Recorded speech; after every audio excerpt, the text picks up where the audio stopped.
ഓണത്തിൻ്റെ കാര്യം പറയുമ്പോൾ തന്നെ മനസ്സിലേക്ക് ഓടിയെത്തുന്ന ഒന്നാണ് ഓണപ്പൂക്കളം.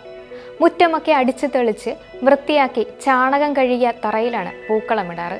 ഈ ഓണക്കാലത്ത് അല്പം വെറൈറ്റി ആയ ഒരു ഓണപ്പൂക്കളത്തെക്കുറിച്ച് കണ്ടാലോ?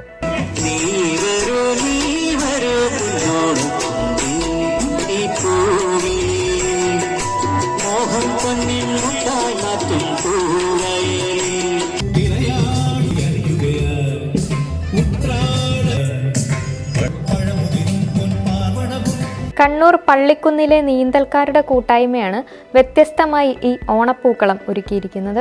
നീന്തൽക്കാരായതുകൊണ്ട് തന്നെ കുളത്തിലാണ് ഇവർ പൂക്കളം ഒരുക്കിയിരിക്കുന്നത്.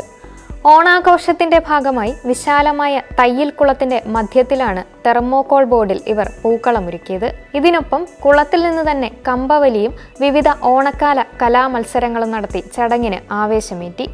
സ്ത്രീകളും കുട്ടികളും ഉൾപ്പെടെ നൂറുകണക്കിന് ആളുകൾ പരിപാടിയിൽ പങ്കെടുത്തു. ഓണസദ്യ ഒരുക്കിയും മധുരം വിതരണം ചെയ്തും ഓണാഘോഷം ഗംഭീരമാക്കിയാണ് നീന്തൽക്കാരുടെ സംഘം പിരിഞ്ഞത്. കണ്ണൂർ നഗരത്തിലെ ഏറ്റവും വലിയ കുളങ്ങളിലൊന്നാണ് തയ്യിലേത്. കുട്ടികളും സ്ത്രീകളും ഉൾപ്പെടെ നൂറുകണക്കിന് ആളുകളാണ് ഇവിടെ നിന്നും നീന്തൽ പഠിച്ചത്. കടുത്ത വേനലിൽ പോലും പാടങ്ങളുടെ നടുവിൽ സ്ഥിതി ചെയ്യുന്ന ഈ കുളം വറ്റാറില്ല. കണ്ണൂർ നഗരം കേന്ദ്രീകരിച്ച് പ്രവർത്തിക്കുന്ന സ്വിമ്മിംഗ് ബേഡ്സിന്റെ പ്രധാന പരിശീലന കേന്ദ്രവും ഈ കുളം തന്നെയാണ്.